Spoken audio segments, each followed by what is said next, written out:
This week, we're going to talk about these things. You ever find yourself wandering through the camera store, and kind of shopping around, looking at what they've got, looking at all the accessories?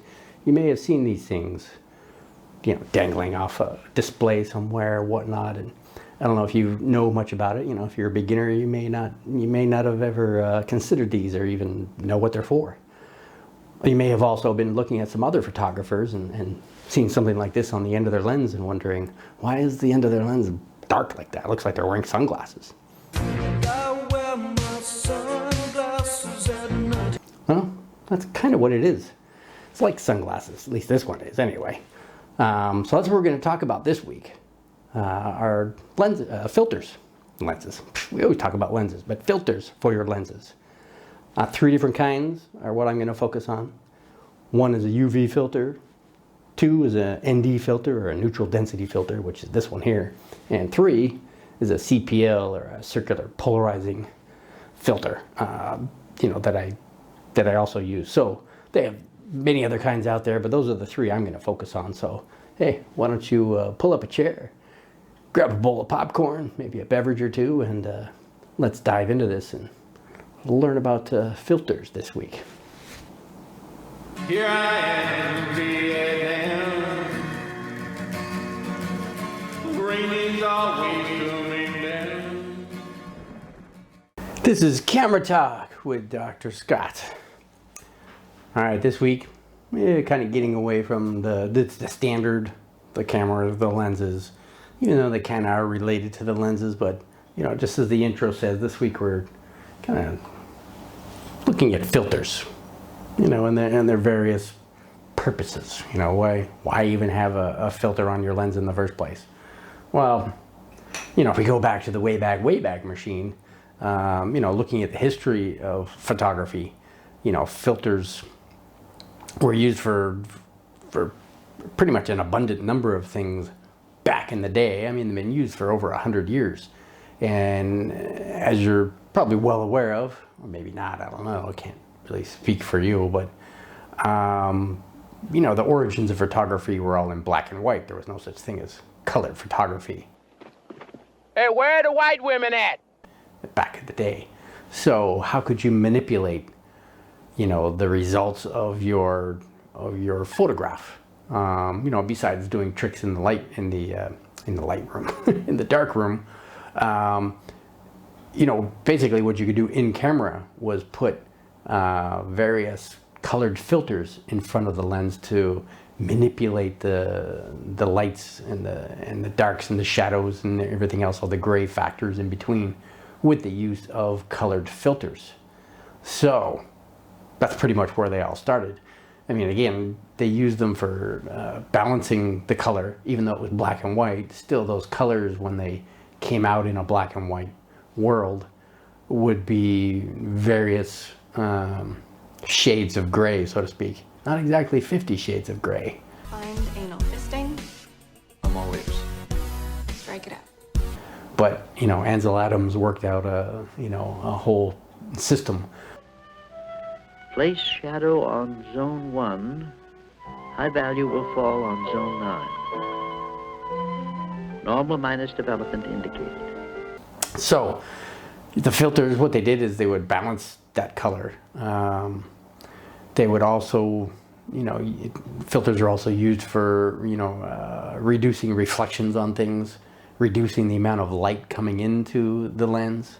And again, for black and white photography, especially enhancing contrast. So, what did they, in today's world, I mean, back in the day, of course, you're using glass plates and, silver emulsions and all kinds of different types of things, developing and producing your photographs. But in today's world, of course, using film cameras, if you're going to shoot in black and white film, the most popular ones are Tri-X and Delta 100, again, to enhance things like darkening the sky or enhancing the contrast between the clouds and the sky itself. You would screw on basically a colored glass filter to which I don't have because I don't shoot black and white film, even though I do have some, but they're at my university, sitting on my desk for decoration actually. But I have orange and green and yellow and whatnot. And basically what I'm just talking about now, contrast to the sky and the clouds, you would use yellow or orange because again, as the light passes through those colors, they get reduced or enhanced, either, depending on what color they are, the various colors of the spectrum. I'm not going to get into the color science in this video, but, just talking about filters. So, again, black and white would use, the yellows and greens to darken the skies, or not yellows and oranges to darken the skies or add contrast between the clouds and the sky. Now, if you're shooting landscapes with forests and everything, and you want to, if the forest kind of dark, that dark green, you want to lighten it a little bit, you would use a green or a yellow-green filter to be able to lighten the foliage. The same thing with portraiture. If you were shooting black and white portraiture of people and you wanted to lighten the skin tones and whatnot, you would use the yellow or yellow-green to do so. And for the rest of us out there in the digital world, what are we using filters usually for? And as I said in the intro, I'm just going to talk about the three in particular. The UV filter, which is pretty much a clear piece of glass. As I said, back in the days, the film was very sensitive to UV light, so you used to have to use a UV filter to, save your film from damage. Today's, digital sensors don't suffer from such things. So what do you do with a UV filter? Well, basically, it's used for protection. You screw one of these onto the end of your lens, and do I have one on? No, I have one on my Summilux, or my Summicron here. Now, of course, you probably cannot see it from there, but as you can see, as I unscrew, I have a UV filter on top of my Summicron 50mm f2. Now, again, since my M10 does not suffer from UV light, what's the purpose of this filter? Well, basically, that glass element on the front is susceptible to damage. If I drop it, if something hits it, you get little kids like my son comes along with one of his toys and bashes the end of that. Scratching the front element or damaging the front element, and you want to fix that, it's going to be probably pretty pricey. But if this is sitting in front of the lens and this gets damaged, this is a heck of a lot cheaper than this. And again, that is really the purpose of a UV filter these days. Now, of course, because it is a piece of glass, and anytime you're adding glass on top of glass that's already in your lens, there's the potential to degrade the quality of the light that's coming through. You're not degrading the quality, but you're interfering with the quality of light that's coming through. So if you get good quality, optical quality glass, then it's going to lessen that impact. So, for like this, if I bought Leica filters, which are really expensive, so I do not. But I buy also a good quality, which is B&W. It's a German filter company. And, they produce some really good quality glass, to which I have, I have some B&W glass here, to which I have, again, another UV filter, because of course the Summicron is a much smaller filter size than my Summiluxes that I have and my Summirits, which are all they're all 46 millimeter lenses. So these UV filters and circular polarizers and ND filters all fit interchangeably with my Leica lenses, because again they're very expensive, and I don't want to go damaging the front element on that. So the UV filter is pretty much a protection source out there. So I'd recommend that you guys, you know, use one for at least your valuable lenses. Something like my nifty 50 millimeter 1.8 Canon's only $100. So I don't know if it's going to really benefit from a UV filter, but something that's, you know, $5,000–6,000, I would much rather spend $100 on a really good UV filter, and I'm not even $100, less than that, but still protecting that front element is going to be paramount to, you know, again, the longevity of your expensive lenses. So that's a UV filter. It's pretty much protection, is how you're looking at it. But don't get the cheapy $10 one, because again, the quality of the glass is, you know, the light coming through is not going to be filtered as well. Because that's another thing too. One thing I want to mention is something called a filter factor, because all the glass that you put in front of, oh, what's that? Oh, Dylan woke up from his nap. He usually doesn't wake up in a good mood. Well, who wakes up in a good mood anyway? Well, not everybody. So the filter factor is something that, you know, in photography you could take into account the number of layers of glass that the light is coming through, and of course it gets absorbed. All the glass that it passes through, each layer it passes through, the light gets absorbed. So therefore you have to increase your exposure to be able to get the, you know, the result that you're looking for. Luckily with today's cameras, the light meter and everything factors all that into it, so you don't have to worry about it. Again, in the way back days, you used to actually have to calculate for that loss of light and have to increase your exposure. You know, whether that's, you know, shutter speed or aperture or whatever, you know, compensating for that. Next thing I want to talk about is an ND filter, and as I told you in the intro, they're like sunglasses for your lens. Now, why do you need sunglasses for your lens? I mean, you know, if it's too bright out, you just stop down your aperture or speed up your shutter or anything else, you know, to try and darken it. But if you're after, you know, a shallow depth of field, if you want to shoot at 1.4 or 1.2 or whatnot, and you're down at the beach, every shot's going to be blown out. You're not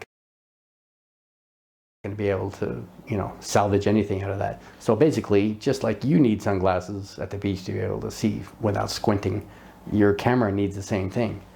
Now, ND filter, ND stands for neutral density. So what it's basically designed to do is, you know, it's like having various shades of sunglasses, whether something's dark, you know, sunglasses like black sunglasses or just shaded sunglasses, whatever. Each one filters the sunlight differently. And ND filters come in various strengths. There's quite a number of them out there, as I just showed you on my my B&W little kit here. You know, let's see, I have, what do I have on here? I have 3 times, 6 times, 3, 6, and 9.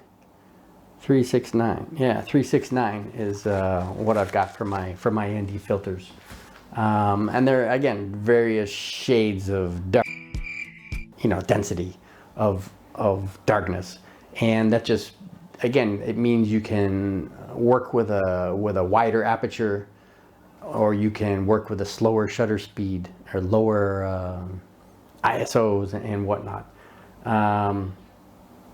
But So that's, you know, again, a neutral density filter, or a variable neutral density filter, can come in various ranges.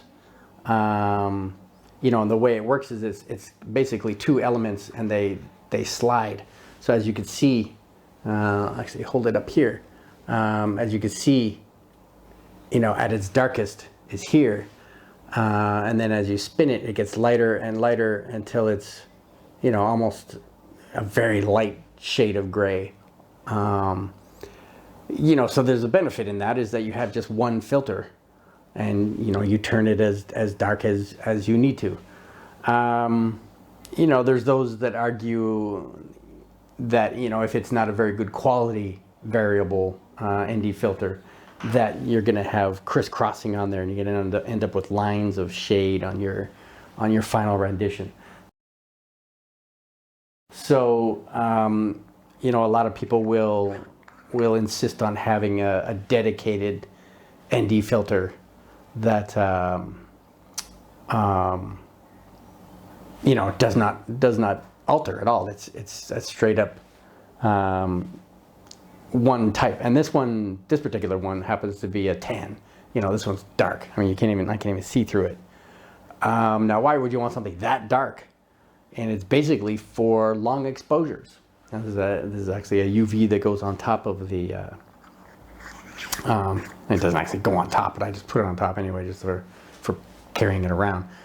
But a number 10 ND filter is dark. And why would you have something that dark? Well, it's for, again, long exposures. You know, if you're doing waterfalls, or you're doing, you know, water motion that you want to slow down so that it's just a soft, blurry, you know, dreamy looking thing, you need long exposures.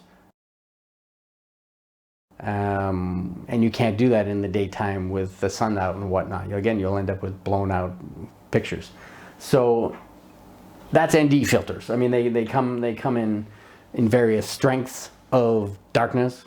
They come in variable that you can spin them.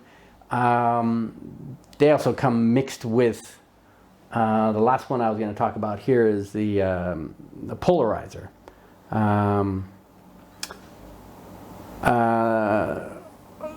You know, this, actually this is another ND filter. Polarizer, I have one here.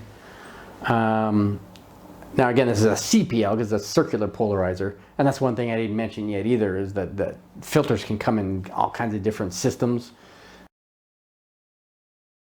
The easiest one, you know, for me, because I've never used the others, is the circular version, because you just screw them on the end of your lens. But they have ones that are square, ones that are rectangle, and you basically put this contraption on the front of your camera, in front of your lens, that basically you slide the filters in and out of, and you can stack them and whatnot. Stacking is something, again, that's some argue that, you know, you can avoid doing that because light can get trapped between the layers of glass and bounce around and create all kinds of havoc and effects you may not be looking for. The last one I was going to talk about is the polarizer. And again, the benefit of circular polarizer, again, is that it has different gradients of polarization. And you know, what does polarization even do in the first place? You know, you may or may not even have heard of these. Well, it's for a couple different things. One is to bring out the colors of things, make them more vivid, make them pop from the screen, so to speak.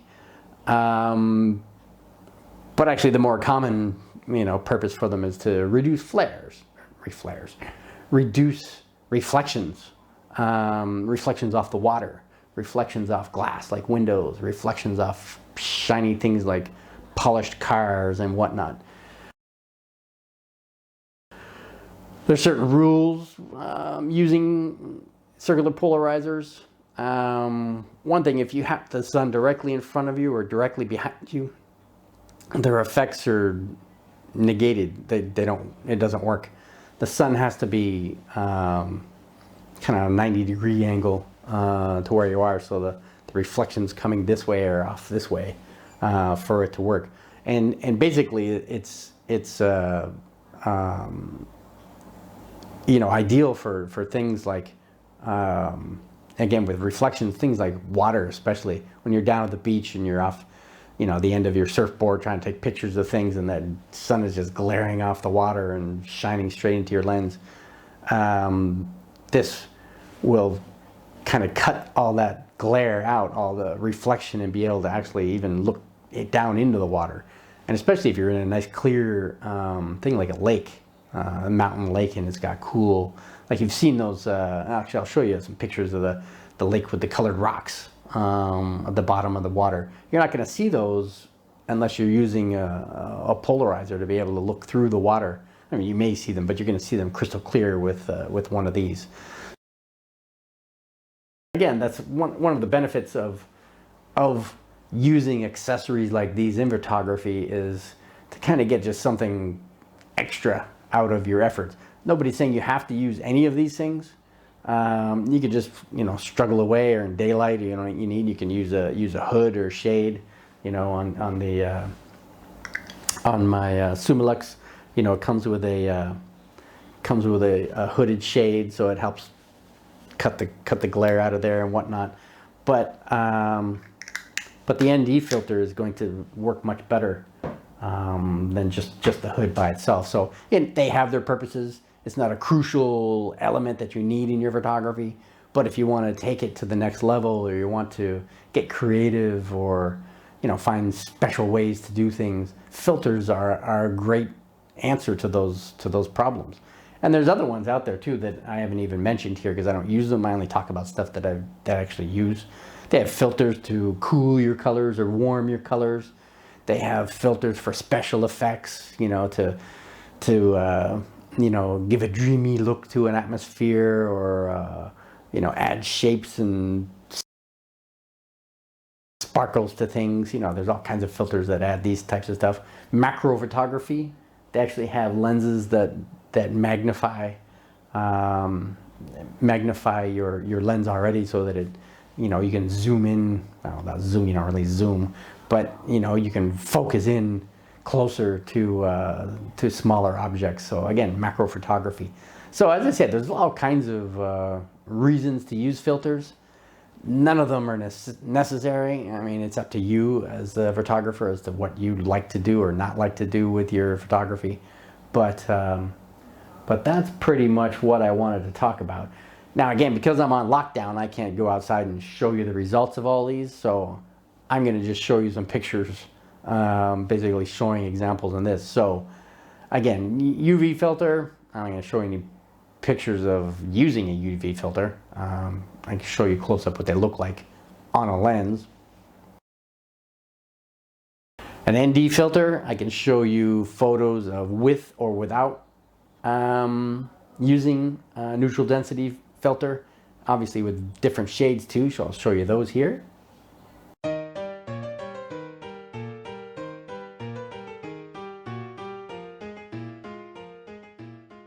And lastly, polarizing filter. I'll show you some photos of the effects of the vivid colors.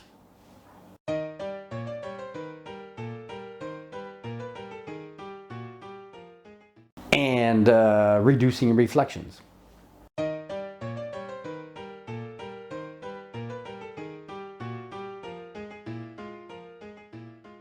So, that was pretty much what I wanted to talk about today. Was just introducing you to filters and how they're used, why they're used, and whether or not you should use them. Again, is up to you. Cautions about quality of filters. You use cheap stuff, you get what you pay for. You may not be happy with the results. Stacking filters could be risky. Again, the number of layers of glass can result in unwanted, light disturbances and other artifacts. But again, it's up to you. The UV filter one is kind of a good recommendation. You get a good quality one, because if you have expensive lenses like I do, you want to protect them. I mean, again, a piece of glass getting broken or scratched versus the front end of your Summilux or your Summicron or your Noctilux or any of these other expensive lenses you may have out there. I recommended you do that. So, last thing I want to talk about, product-wise would be my little plug for Luminar and Luminar AI. You know, it's again a great software for editing your photos. I used it on my little family self-portraits here that I did. These are my lockdown pictures. But anyway, I highly recommend Luminar. You know, it's economical. It's like $89 just straight up. But with a click on the discount link below, you'll save $10. I get a little kickback from that too. And, you know, everybody's happy. But it's, you know, it's like Lightroom, it's like Photo One or Capture One and you know, Photoshop and all these others out there. It has some pretty cool bells and whistles, but it's a one-time price. It's very economical and it's yours for life. You know, you upgrade as they come up with bug fixes and anything else along with it. And you can just put it on your computer and away you go. So I'd highly recommend that, Luminar. Check it out. And while we're talking about checking it out, if you haven't subscribed yet, what are you waiting for? Subscribe. And in case you didn't hear me, I'm asking nicely, subscribe, because it helps me. It helps expose my channel, helps you know, the algorithms out there, that get them in front of the right people. So subscribe. And of course, along with the algorithm comes those likes. So why not like the video while you're at it? And it gives me a chance to show the thumbs up, because it's a thumbs up thing. So the thumbs up girls.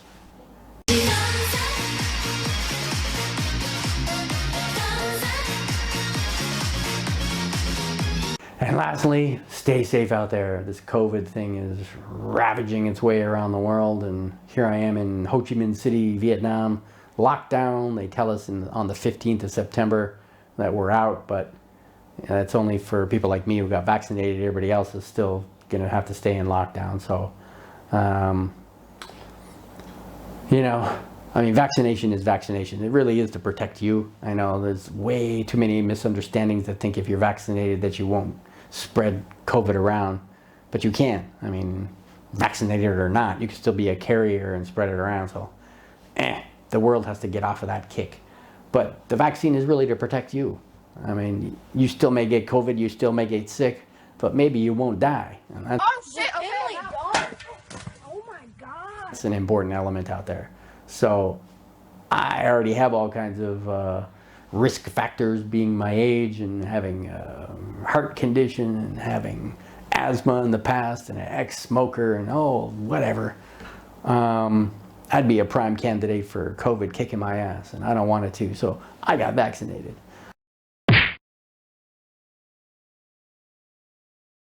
So, again, I'm not telling you to, it's just advice from me to you.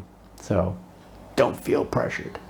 But that's it for me, and that was Camera Talk with Dr. Scott, brought to you by Modesty Photography, where we're here to introduce you to new things, you know, some budget stuff. Obviously, don't look at my Leica stuff, that's not budget stuff, but, you know, used equipment, vintage lenses, you know, how to do things economically. That's what I'm all about, saving some money. So even my Leica stuff, I bought that used. No way I'm paying brand new prices for that kind of stuff, no way.